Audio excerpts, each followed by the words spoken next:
Iya, baik teman-teman, mari kita mulai perkuliahan kita pada kesempatan kali ini. Assalamualaikum warahmatullahi wabarakatuh.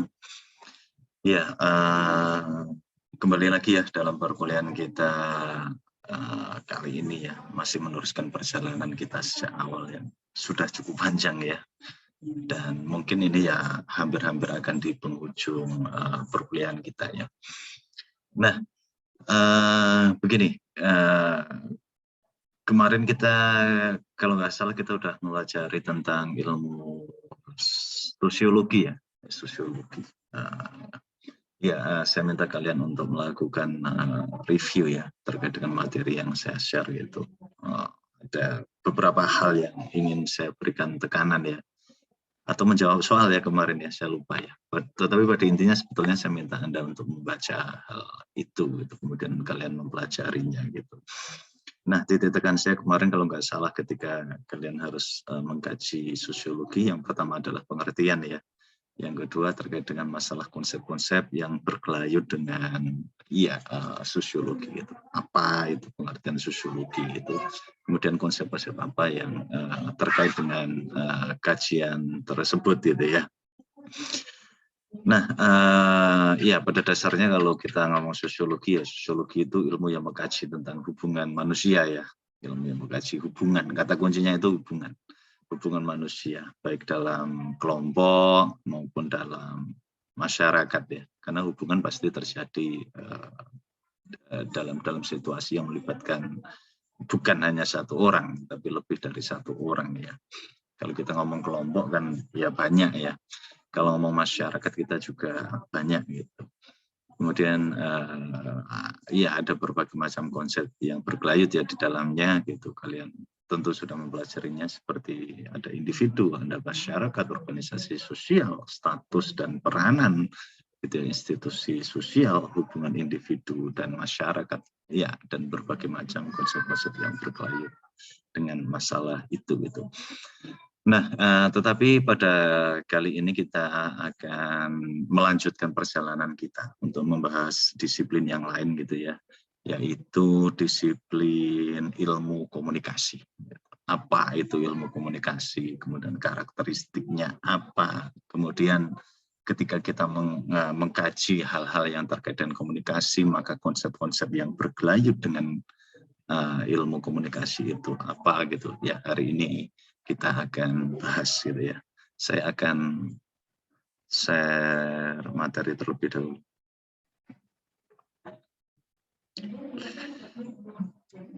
Ya, saya perbesar. Ya, di depan kalian udah bisa dilihat ya. Ilmu komunikasi ini salah satu bagian dari disiplin pengantar ilmu sosial ya. Disiplin yang merupakan bagian dari ilmu sosial itu. Ilmu komunikasi. Anda pasti sering dengar istilah komunikasi gitu ya. Komunikasi apalagi zaman sekarang. Kita di era digital ini gitu ya. Era revolusi informatika ya, kalau saya mengatakan ya, setiap hari komunikasi kita bukan hanya dengan tatap muka, tapi juga dengan media gitu ya. Ya, kita akan awali dari seperti biasanya hal yang sederhana dulu, apa itu komunikasi gitu ya. Ya baik, apa itu ilmu komunikasi? Ilmu komunikasi ya kita harus tahu dulu komunikasi itu apa gitu. Nah, saya mengutip dari bukunya Wahyu ya, tetapi Wahyu mengutip dari gagasannya De Vito gitu ketika mendefinisikan komunikasi. Bukunya bisa Anda baca, buku yang judulnya Pengantar Ilmu Sosial gitu. Menurut De Vito itu, komunikasi adalah proses pengiriman dan penerimaan pesan di antara dua orang atau kelompok dengan orang lain gitu ya, atau dengan kelompok lain, yang mana kemudian di sana ada efeknya gitu ya. Ada efek itu akibat ya. Kemudian ada juga umpan baliknya gitu. Jadi di sini sesungguhnya kata kuncinya adalah pengiriman dan penerimaan pesan. Proses pengiriman dan penerimaan pesan itu kata kuncinya. Nah, pesan itu apa, Pak? Ya, pesan itu makna ya. Ada sebuah makna yang ada di dalamnya yang ingin disampaikan, yang akan diterimakan juga. Itu artinya pesannya. Ada makna di balik ya suatu hal tertentu. Ya tentu hal itu yang terkait dengan masalah komunikasi itu. Nah, kalau kita lihat definisi De Vito ini, maka sesungguhnya komunikasi itu lebih kepada tataran antar manusia ya, antar pesona ya. Jadi dua orang atau kelompok orang gitu, dengan orang lain atau kelompok lain gitu, maka manusia gitu. Nah, De Vito itu nggak menganggap bahwa komunikasi manusia dengan tumbuhan gitu, dengan binatang ataupun dengan benda tertentu itu bukan kategori komunikasi. Jadi komunikasi itu berada di ranah hubungan antar manusia, bukan dengan yang lain. Walaupun Anda sering melihat ya ada orang yang berbicara dengan tumbuhan mungkin ya, mungkin mungkin ada orang yang berkomunikasi dengan binatang gitu. Nggak sering kalau ini ya, kalau dengan binatang kita sering. Kalau dengan tumbuhan ya mungkin menjadi guyonan ya itu ya. Dengan binatang, kalau kalian melihara binatang kan sering komunikasi juga dengan binatang peliharaan. Misalnya ketika memberi makan gitu, komunikasinya gimana gitu. Melihara ayam misalnya ya, komunikasinya ya bisa ker ayamnya datang gitu ya. Ya itu komunikasi, tetapi definisi De Vito nggak ke sana gitu ya, bukan itu. Atau mungkin Anda menggusah bahasa Indonesia nih, gusah binatang piaraan gitu. Ya itu juga komunikasi, tetapi bukan kategori komunikasi dalam pengertian ini gitu ya, dalam pinggir pengertiannya De Vito. Karena komunikasi itu ya sifatnya antar person ya, jadi antar manusia gitu. Nah ini person ya maksud saya tulisannya ya. Nah kemudian kalau kita mendefinisikan apa itu ilmu komunikasi, ya gampang. Ilmu komunikasi berarti adalah kajian tentang pengiriman dan penerimaan pesan di antara dua orang atau kelompok dengan orang lain atau kelompok lain dengan efek ya yang mana menghasilkan efek tertentu dan tentu saja menghasilkan umpan balik. Nah, umpan balik itu apa nanti saya jelaskan. Nah, di sini orang yang menyampaikan pesan disebut dengan komunikator, sedangkan menerima pesan disebut dengan komunikan. Jadi yang harus Anda pahami, ilmu komunikasi itu kajian, mengkaji. Kalau mengkaji itu ya sebagaimana dulu pernah saya utarakan ya ketika awal-awal perkuliahan itu kan kita ngomongin tentang masalah metode ilmu sosial gitu ya. Ilmu itu apa gitu. Mengkaji itu apa? Ya mengkaji itu dalam konteks kemudian melahirkan kebenaran yang dapat dipertanggungjawabkan. Melahirkan pernyataan yang dapat dipertanggungjawabkan secara ilmiah atau melahirkan teori. Jadi ya mengkaji sifatnya itu, memaparkan apa adanya ya, objek yang dikaji, objek yang diteliti seperti itu. Oke, itu definisinya ya. Kemudian kita lihat karakteristik komunikasi menurut Reardon ya, masih dalam bukunya Wahyu. Jadi ini saya buat dari bukunya Wahyu. Beberapa karakteristik itu yang pertama, orang berkomunikasi itu dengan bermacam-macam alasan ya. Bermacam-macam alasan. Sebab ya, alasan itu biasanya dekat dengan sebab ya. Tetapi ada juga istilah lain ya, yaitu motif. Kalau motif itu dekat dengan tujuan. Motif itu bukan sebab, tapi motif itu tujuan. Carpe oppo, itu motif. Terkait dengan hal yang ingin dituju. Tapi kalau alasan itu sebab ya. Jadi saya kira bukan hanya alasan, tapi juga motif ya. Berkomunikasi itu terkait dengan bermacam-macam alasan dan motif. Misalnya, mencari informasi atau memastikan hal tertentu. Itu kita sering ya, kita komunikasi dengan orang dalam konteks kemudian sakjane iki karepe apa misalnya gitu. Sesungguhnya itu keinginannya apa. Itu artinya kita sedang mencari informasi yang tepat, yang benar. Kemudian kita sering berkomunikasi dalam konteks kemudian melakukan tabayun misalnya. Itu kan mencari juga kepastian informasi yang benar itu seperti apa. Tetapi komunikasi juga bisa kemudian dimaksudkan gitu untuk mempengaruhi orang lain. Mempengaruhi orang lain. Ya ini banyak ya contohnya. Kalau Anda lihat pidato-pidato propaganda, ya itu mempengaruhi orang lain. Anda sedang mengikuti kampanye misalnya, kampanye tertentu, ya itu sedang mempengaruhi orang lain. Gitu. Mempengaruhi si pendengarnya gitu ya, untuk ya melakukan sesuatu, itu mempengaruhi orang lain.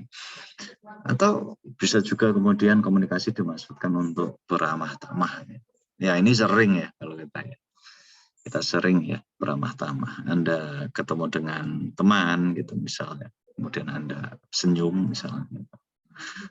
Anda bertemu dengan orang yang lebih sepuh misalnya, kemudian Anda membungkukkan badan gitu. Atau ya kita bertemu dengan orang tertentu, kita bersalaman gitu. Ya ini bagian dari ramah tamah. Ramah tamah itu dalam konteks kemudian sebetulnya untuk menjaga apa ya, etika hubungan dengan yang lain ya, agar hubungannya baik gitu, saling sapa. Kemudian komunikasi bisa juga dimaksudkan untuk menunjukkan minat ya, menunjukkan minat tertentu. Gitu. Ya ini kalau kita contohkan memang kadang kita sulit ya, tapi ini sering kita lakukan ya. Menunjukkan minat. Misalnya Anda mendengarkan orang yang sedang berbicara tentang pengalaman hidupnya misalnya. Kemudian Anda tampak serius. Nah, orang itu akan melihat Anda, oh ini orang ini memiliki minat yang kuat dengan apa yang dibicarakan. Ketertarikan yang kuat dengan apa yang dibicarakan. Ya, itu minat. Nggak harus dengan ucapan ya, tapi bisa juga dengan gerak gitu, isyarat atau bahkan gestur. Tapi komunikasi juga bisa untuk membujuk orang. Ya, Anda sering pasti melakukan hal ini. Nah, yang kedua, komunikasi itu dapat menghasilkan akibat yang disengaja maupun tidak disengaja. Pasti ya.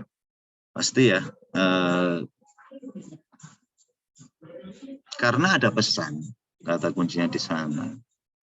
Karena ada pesan, kemudian ada pesan yang dikirim, ada pesan yang diterima. Kemudian ada konteks, situasi tertentu. Kemudian di sana juga kita hidup dalam wilayah yang disebut etika, ada juga norma kita hidup gitu. Ya maka tindakan kita, apalagi tindakan berkomunikasi, pasti akan melahirkan akibat. Gitu. Nanti saya jelaskan lebih jauh. Ketika kita ngomongin tentang masalah konteks ya, konteks dan juga akibat, itu kita akan saya jelaskan lebih jauh. Kemudian yang kedua, komunikasi sering dilakukan secara timbal balik. Ya pastilah ya, itu ada umpan baliknya ya. Pasti ketika kita ya misalnya berbicara tertentu gitu ya kepada orang lain gitu ya. Kemudian orang lain itu menjawab gitu. Atau menanggapi apa yang kita bicarakan, yaitu umpan balik tanggapan dari orang itu. Bisa juga tanggapannya kan nggak harus verbal ya, omongan ya, tapi bisa dengan isyarat tertentu gitu.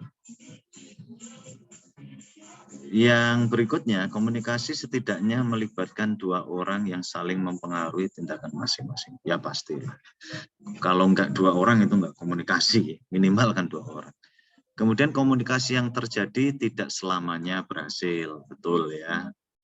Karena ya berbagai macam hal ya, bisa karena gangguan, bisa juga karena kesenjangan pemahaman, kesenjangan bahasa antara komunikator dengan komunikan gitu ya. Sehingga kemudian ya tidak selamanya berhasil. Berikutnya komunikasi dilakukan dengan menggunakan simbol-simbol. Nah, bahasa maupun isyarat dalam pengertian ini dimaksudkan juga sebagai simbol. Ya, bahasa itu simbol ya pada dasarnya ya. Simbol ya, karena dia terdiri dari istilah-istilah yang menunjukkan kepada sebuah realita tertentu ya.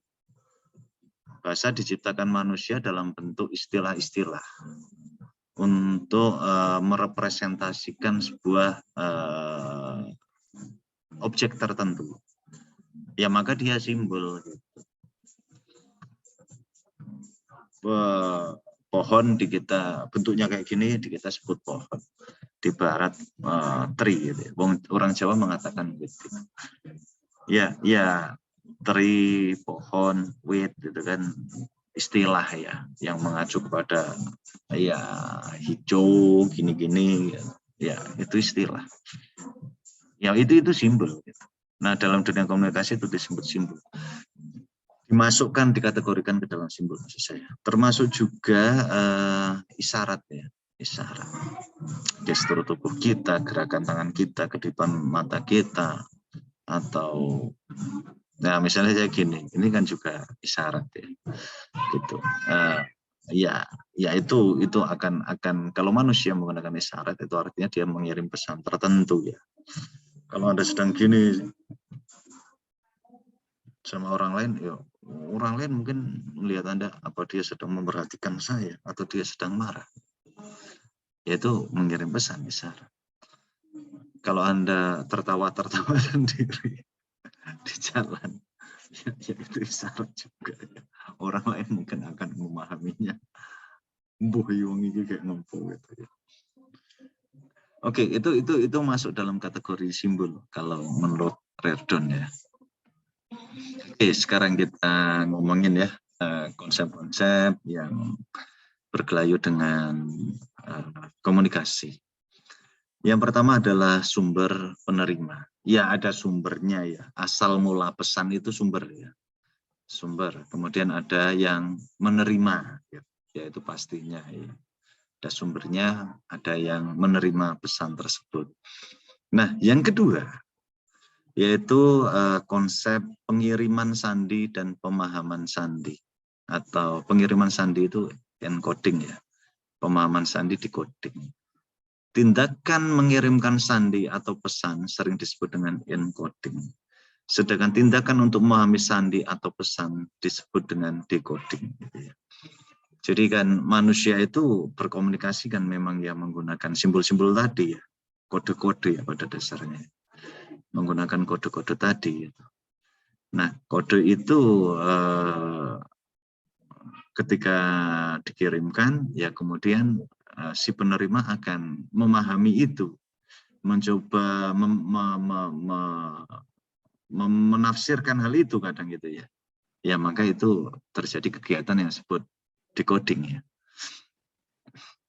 Ya ini sebuah istilah saja gitu ya.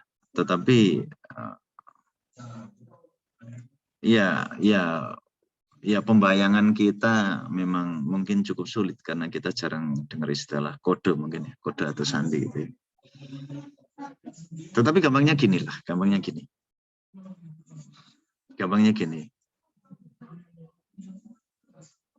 Kalau kita sedang memainkan musik gitu, atau orang menciptakan musik gitu. Musik itu kan suara ya, unsur utamanya bunyi ya. Bunyi. Nah, gitu. Bunyi yang teratur itu kan musik gitu ya. Nah, Anda bisa lihat itu ya. Anda bisa lihat bunyi-bunyi tadi orang kemudian mengkode-kodekannya misalnya dengan not angka, not balok gitu ya. Ditulis itu di situ. Nah, nanti ketika not balok, not angka dikirim ke orang lain yang memahami bahasa itu, ya maka dia kemudian bisa membunyikan kode-kode tadi sesuai dengan ya musik yang diciptakan tadi. Nah, itu kode-kode ya, itu hal yang mudah untuk kita pahami. Jadi kode-kode, simbol-simbol gitu, kemudian dibaca oleh si penerima, dimainkan gitu. Ya nyatanya hasilnya juga sama. Nah itu proses encoding dan decoding ya. Nah yang ketiga, kemampuan. Komunikasi melibatkan kemampuan berbahasa. Hal ini tentu akan sangat terkait erat dengan pengetahuan dan latar belakang dari pihak-pihak yang berkomunikasi. Ya jelas lah ya, apalagi kalau misalnya tadi yang paling mudah kita lihat ya, bahasa bunyi tadi ya, dalam bentuk not balok, not angka itu. Ya kalau orang nggak bisa membaca itu nggak punya pengetahuan tentang memahami itu, ya mana mungkin dia bisa membunyikan gitu. Maka diperlukan kemampuan terhadap simbol-simbol itu, kemampuan mengerti dan memahami terhadap simbol-simbol itu. Gitu. Ini terkait dengan wilayah bahasa ya. Iya, misalnya Anda berbicara dengan orang asing gitu, orang Inggris gitu, menggunakan bahasa Indonesia, ya belum tentu mereka paham. Gitu. Mereka berbahasa Inggris belum tentu kita juga paham. Gitu. Karena memang kode-kode, simbol-simbol bahasa yang digunakannya berbeda. Maka perlu pengetahuan yang sama, kemampuan berbahasa yang mengerti bahasa tersebut atau bahasa yang disepakati antara penerima dengan pengirim gitu ya. Nah berikutnya adalah pesan. Konsep berikutnya pesan. Pesan merupakan hal-hal yang dikirim dan diterima. Pesan di sini mengandung makna ya maksudnya. Ada pesan maka ya ada makna, ada maksud di dalamnya gitu. Dapat berupa hal yang dapat didengar, dilihat, dirasakan, dicium atau gabungan dari hal-hal tersebut. Komunikasi tidak harus menggunakan mulut, melainkan bisa gerak isyarat, gestur, sentuhan, bau-bauan seperti parfum dan sejenisnya, gitu ya. Ya memang gitu ya, memang. Jadi komunikasi itu akan melibatkan indera-indera kita kan gitu ya, dirasakan gitu ya. Dirasakan kita bisa menggunakan indera lidah ataupun indera penciuman ya. Kemudian ya dilihat, kita mendengarkan menggunakan indera penglihatan kita, didengar kita menggunakan telinga gitu. Ketika kita berkomunikasi ya segala aspek keinderaan itu pasti terlibat gitu ya. Didengar pasti. Ketika Anda dengar bunyi gitu ya. Bunyi bisa dihasilkan dari mulut maupun bunyi dari apapun lah ya. Atau dari amplifier gitu ya, toa misalnya ketika ada azan itu ya komunikasi kan gitu ya. Itu didengar, bunyi didengar. Dilihat, ya dilihat tentu, dilihat terutama hal-hal yang terkait dengan isyarat ya, itu pasti dilihat kan gitu. Isyarat tubuh misalnya atau isyarat simbol tertentu ya, bukan harus tubuh ya.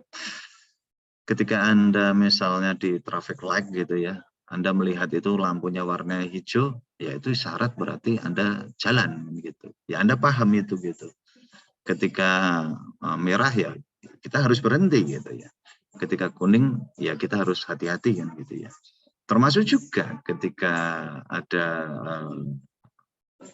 berbagai macam ya tanda itu ya di lalu lintas itu ya. Ya itu tanda-tanda gitu. Ketika kita menyepakati bahwa misalnya tanda P kemudian dicoret nggak boleh parkir, kita sepakati bersama ya kita tahu ketika itu dipasang berarti itu nggak boleh parkir gitu ya, dan sebagainya gitu. Bisa juga hal-hal yang sebetulnya saya kira sangat-sangat simbolik banget ya. Simbolik banget itu maksud saya harus dibedah maknanya gitu ya. Harus dibedah gitu ya. Bukan hanya disepakati bersama, tapi harus dibedah gitu. Ya ketika Anda melihat berbagai macam simbol ya. Simbol itu banyak ya di tempat kita ya. Banyak gitu. Contoh misalnya, Anda ke candi gitu ya. Kemudian Anda menemukan Linggayoni gitu. Ya pada dasarnya itu ingin mengirim sebuah makna tertentu kan gitu ya. Mengirim makna tertentu kepada orang yang taruhlah misalnya berziarah ke candi itu atau beribadah ke candi itu gitu ya. Atau mungkin orang yang ingin mengkaji candi itu. Yaitu ada maknanya gitu. Ya itu simbol banget ya. Lambang negara kita misalnya ya. Ya itu sangat simbolik banget. Ya berbagai macam hal simbol-simbol. Termasuk juga bau-bauan ya, indera penciuman ya. Dan ini juga tergantung konteks ya, pada dasarnya bau-bauan itu tergantung konteks gitu ya. Misal Anda punya teman Anda selama ini nggak pernah pakai parfum. Anda tahu, Anda teman dekat gitu. Dia nggak pernah pakai parfum. Tapi tiba-tiba kemudian sewaktu-waktu Anda lihat beberapa hari terakhir ini anak ini kok parfumnya menyengat sekali. Nah, bau-bauan tadi sebetulnya dia kan sedang ingin ngirim pesan kan. Entah sama siapa kita juga nggak tahu, mungkin juga ke kita atau ke yang lain gitu. Ya kita mungkin bisa memaknainya bermacam-macam ya. Jangan-jangan orang ini sedang jatuh cinta nih. Maka dia ingin menampilkan dirinya wangi gitu, di hadapan yang dicintai misalnya. Bisa kan? Bisa saja gitu ya. Atau mungkin dia ingin menunjukkan sedang punya duit ini gitu. Maka dia parfuman gitu. Karena Anda tahu selama ini dia nggak pernah parfuman karena nggak punya duit itu. Dan ketika dia parfuman, ya Anda mungkin akan menerima bauan itu Anda akan mengatakan wong iki ganti duit atau orang ini sedang punya duit. Walaupun mungkin yang gunain parfum nggak bermaksud itu, mungkin saja bisa bermaksud yang lainnya gitu ya. Oke. Kemudian selain itu media komunikasi tidak harus tatap muka, dapat menggunakan telepon, HP, televisi, internet dan sebagainya. Apalagi zaman sekarang ya. Itu ya Anda media sosial lah. Tiap hari itu menjadi kehidupan Anda dan kehidupan kita sehari-hari. Konsep berikutnya berlayut dengan masalah komunikasi adalah umpan balik atau feedback ya. Apa itu? Pesan yang dikirim untuk menanggapi pesan orang lain disebut dengan umpan balik. Ya tadi udah saya jelaskan. Gitu. Namun ada juga istilah self feedback gitu, atau umpan balik sendiri, yaitu kita memperhatikan tindakan berkomunikasi yang kita lakukan. Bisa bentuknya didengar, dilihat, diraba dan sebagainya. Sehingga membuat kita sadar untuk mengontrol apa yang kita komunikasikan. Ketika Anda ngomong, saya yakin Anda pasti juga mendengarkan apa yang Anda bicarakan, yang Anda katakan. Gitu ya. Ketika Anda ngomong dengan orang lain. Gitu. Sampai suatu saat mungkin Anda ingin kemudian, oh iya, aku keceplosan. Kemudian Anda memperbaiki apa yang Anda katakan tadi, Anda merevisi. Nah, itu mengontrol. Nah, ya termasuk juga ketika Anda melihat gitu pasti ya proses itu Anda dengan seksama ya. Misalnya ketika Anda menggerakkan isyarat tubuh Anda dalam konteks berkomunikasi dengan orang lain, maka saya yakin Anda pasti juga akan mengamati tangan Anda, misalnya Anda melambaikan tangan ke orang lain, mungkin juga Anda akan mengamati gitu ya, tangan Anda. Dalam konteks kemudian kita bisa melakukan kontrol ya dengan apa yang kita lakukan atau tindakan yang kita lakukan gitu. Oke, berikutnya yaitu saluran atau channel, yaitu media yang digunakan dalam berkomunikasi. Pertama, terkait dengan berbagai macam hal indera manusia. Jadi medianya itu akan terkait dengan ya hal-hal yang keinderaan yang kita miliki. Misal dalam komunikasi tatap muka, kita berbicara dan mendengar. Ya, kita tahu salurannya itu pendengaran ya, karena suara ya, suara dari mulut kita, kemudian didengarkan lewat telinga, itu salurannya pendengar. Gerak isyarat atau tanda lain, ya, penglihatan, ya, salurannya. Memancarkan bau dan mencium bau, ya, salurannya penciuman, gitu ya. Tadi seperti sudah saya jelaskan. Tetapi dapat juga media, bisa media elektronik, tapi juga nggak harus media elektronik ya. Bisa juga gambar ya, gambar, plang gitu ya. Tanda tertentu seperti tadi traffic light, tanda lalu lintas, itu kan fisik ya, bentuknya fisik. Ya, itu dalam konteks untuk berkomunikasi juga pada dasarnya kan gitu. Untuk mengirim pesan tertentu. Tapi juga dapat media elektronik dan digital, televisi gitu ya, radio ya. Radio mungkin sekarang kita jarang dengerin ya. Tapi kalau dulu orang itu ya radio gitu ya yang dengerin. Mau mendengerin berita ya di radio gitu, dengerin sandiwara ya di radio gitu. Orang dari sana gitu. Walaupun komunikasinya ya satu arah ya. Karena si pendengar kemudian nggak bisa memberikan umpan balik kan gitu ya. Komunikasinya cenderung satu arah. Walaupun ya biasanya hal-hal yang kemudian menggunakan bahasa yang bisa dipahami terhadap si penerima ya. Jadi biar kemudian nggak terjadi kegagalan dalam komunikasi. Gitu. Kemudian saluran digital ya, internet ya, media sosial ya, media sosial. Kemarin SMS ya, itu kira-kira sebelum WA populer ya, itu dulu orang menggunakan SMS. Ya, email sampai sekarang masih digunakan ya. Itu. Media sosial ya banyak banget kalian hidup sehari-hari ya, dengan menggunakan media sosial ini. Nah, kemudian berikutnya yaitu ketujuh ya, gangguan komunikasi ya, maksud saya ini. Gangguan komunikasi itu setidaknya terdapat 3 jenis gangguan. Yang pertama yaitu gangguan fisik ya maksud saya ini, fisik. Hal-hal yang terkait dengan fisik, gitu. Seperti suara mobil. Ya, suara mobil lah. Kalau kita sedang ngomong di pinggir jalan dengan teman atau dengan siapa, suara mobil lewat ya kita kadang, apa tuh mau diomong Kiki? Nggak jelas. Terganggu. Bisa kemudian kita gagal menangkap pesan itu. Kalau kita gunain handphone ya sinyal lemah, misalnya. Itu gangguan ya sifatnya fisik ya. Walaupun sinyal nggak bisa dilihat ya, tapi kan sinyal bisa kemudian ditampilkan dalam sebuah indikator sinyal. Kalau Anda lihat HP Anda kan Anda tahu itu ya. Sinyalnya ada 1, ada 2, ada 3. Anda tahu kapan itu sinyalnya lemah, kapan itu sinyalnya kuat. Gitu. Ya artinya itu juga hal fisik gitu.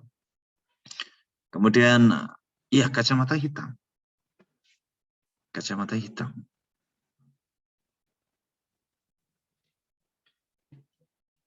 Kenapa Pak mengganggu?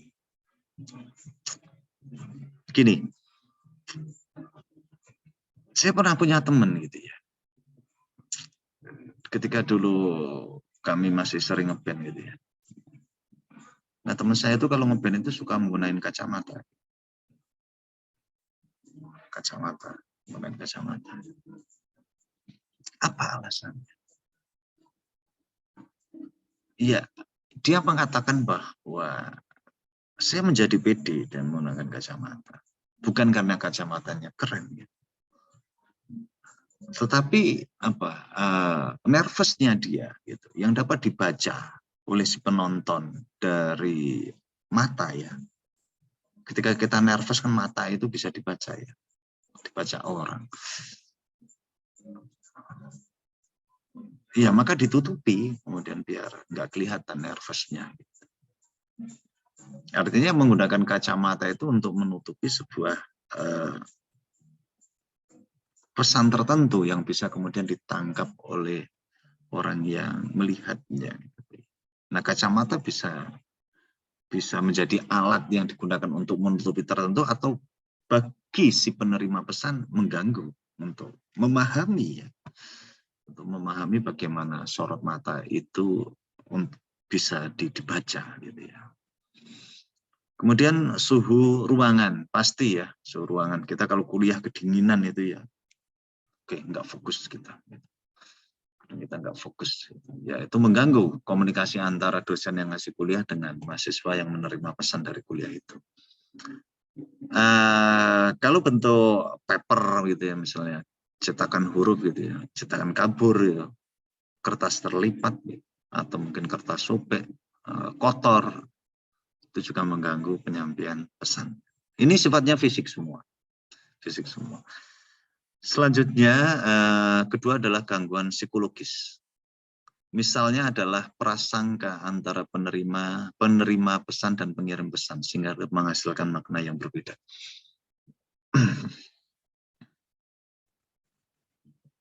Nah, ini menarik ya. Ini menarik ya. Jadi ini udah sangat subjektif sekali gitu ya.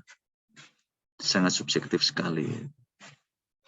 Kalau orang sudah punya prasangka, mohon maaf misalnya, nggak baik sama orang lain gitu.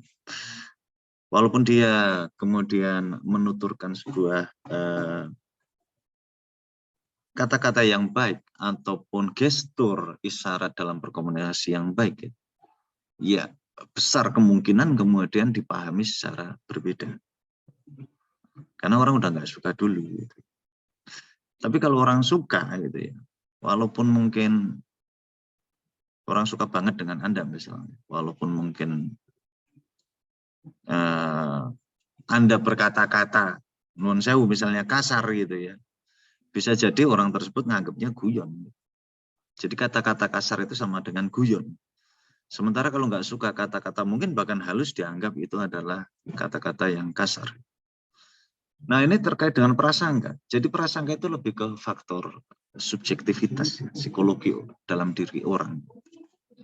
Itulah mengapa ketika kita berkomunikasi itu alangkah baiknya jika kita itu nggak membangun hal apa-apa dalam diri kita. Gitu ya. Netral saja gitu. Sehingga kita menerima pesan itu ya akan cenderung menjadi positif daripada menjadi negatif.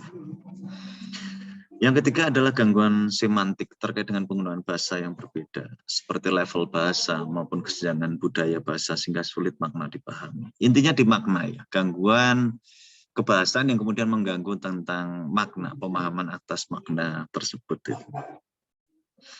Penggunaan bahasa yang berbeda ya, seperti tadi saya jelaskan. Tetapi bisa juga bahasa yang berbeda itu dalam kategori level ya, level berbeda. Walaupun sebetulnya saya nggak suka ya kata-kata istilah level itu, karena seolah-olah kita itu berbeda dengan satu dengan yang lain. Kita mengelompok-kelompokkan gitu. Tapi mungkin cenderung saya lebih suka mengatakan budaya bahasa yang berbeda. Maksudnya Pak, gini.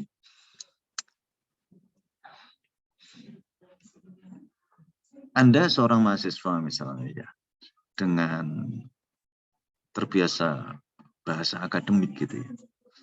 Kita lah ya, kita terbiasa bahasa akademik gitu.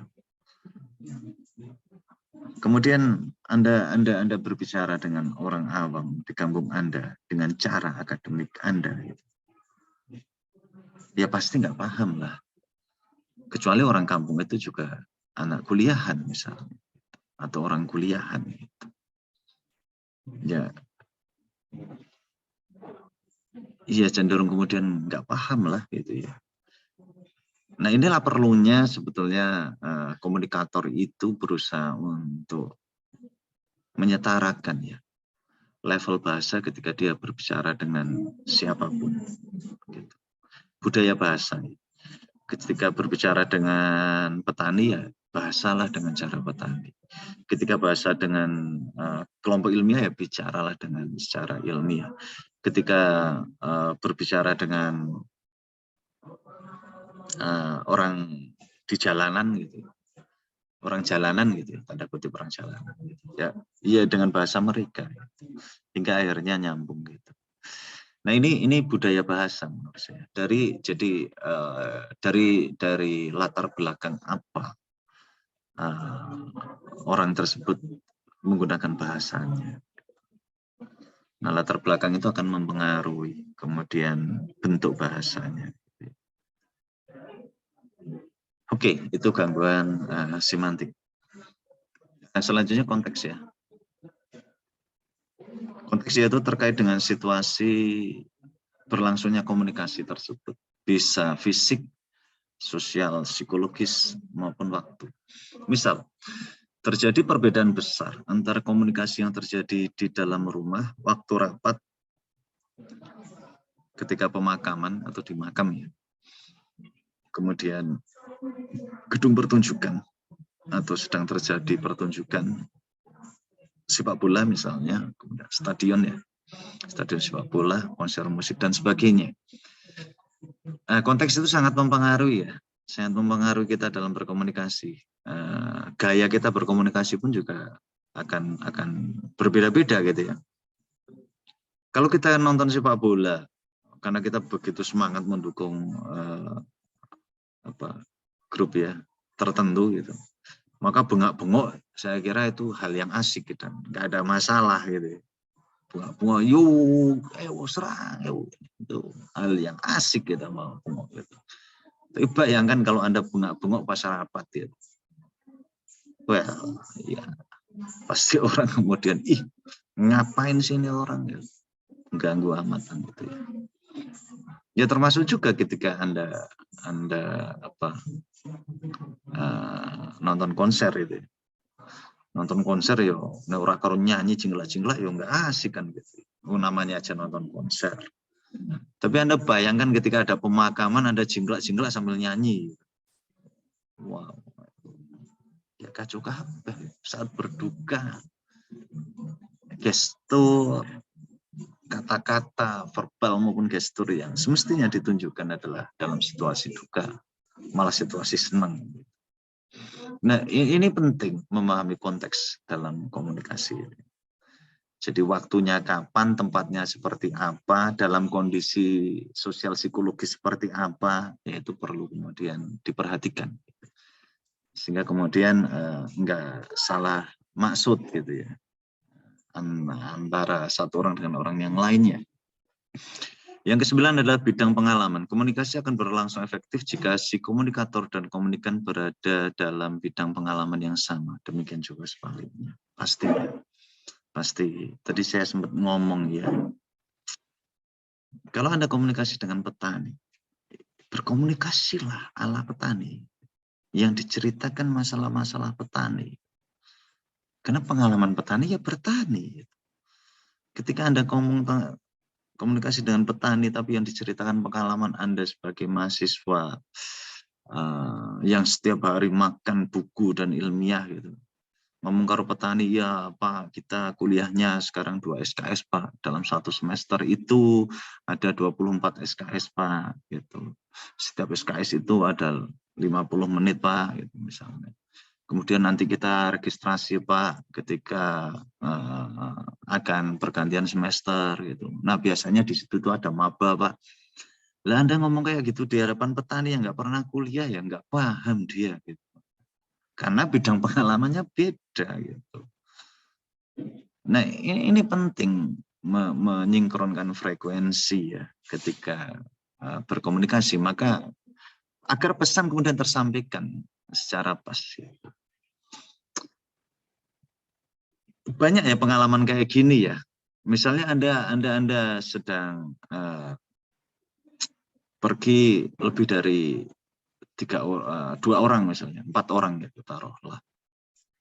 A, B, C, D. A dan B dulu satu SMA. C beda SMA. D juga beda SMA. Tiba-tiba A dan B berbicara tentang pengalamannya ketika SMA dulu. Ya asik mereka nyambung. Tim bayangkan temennya yang 2 pasti nggak enak banget, bikin krik-krik gitu ya. Pasti kayak gitu, karena berdua ini nggak pernah jadi satu. Akhirnya ya nggak nyambung gitu, keempat orang itu, karena si A dan B mengambil sebuah pengalaman mereka berdua untuk berkomunikasi di antara mereka, sementara C dan D nggak menangkap hal itu. Gitu. Yang 10 adalah akibat ya. Komunikasi pasti ada akibat, apalagi sekarang. Ya. Kenapa Pak? Ya karena kita hidup dalam ada ranah etika nomor 11 ya. Ada norma, ada hukum. Gitu. Tindakan berkomunikasi, ya kalau sekarang apalagi ya, di media sosial ya, kita salah berkomunikasi ya. Bisa jadi kita bukan hanya masalah etika. Ya kadang masalah etika menghasilkan bully ya, yang luar biasa ya. Itu bulinya kalau di medsos itu kejam ya kadang ya. Bulinya kejam banget gitu. Orang harus siap mental gitu ya. Ketika mereka berkomunikasi di sana gitu. Dianggap keluar etika atau keluar dari sebuah pemahaman kelompok tertentu ya bisa jadi nanti dibully habis-habisan gitu. Termasuk juga norma ya, norma hukum terutama ya. Ya sekarang kita harus hati-hati ya, di situ ya. Karena jejak digital dengan mudah kemudian akan menjadi bukti. Bisa jadi terjadi, apalagi kalau melakukan pencemaran nama baik ya, itu mudah banget ya. Akan urusan dengan kasus hukum. Jadi saya kira memang zaman sekarang apalagi di media sosial orang harus bijak. Kita harus bijak dalam berkomunikasi. Gitu. Kita harus bijak. Ya bukan hanya di media sosial pada dasarnya. Di dunia nyata pun kita harus bijak dalam berkomunikasi. Gitu ya. Ya, itu mungkin ya teman-teman perkuliahan kita pada kesempatan kali ini ya, gitu. Dan nanti kita lanjutkan pembahasan berikutnya pada pertemuan berikutnya. Saya kira cukup ini materi dari saya, kurang lebihnya saya mohon maaf ya. Saya akhiri, billahi taufiq wal hidayah. Assalamualaikum warahmatullahi wabarakatuh. Ya, saya end ya. Saya tutup ya.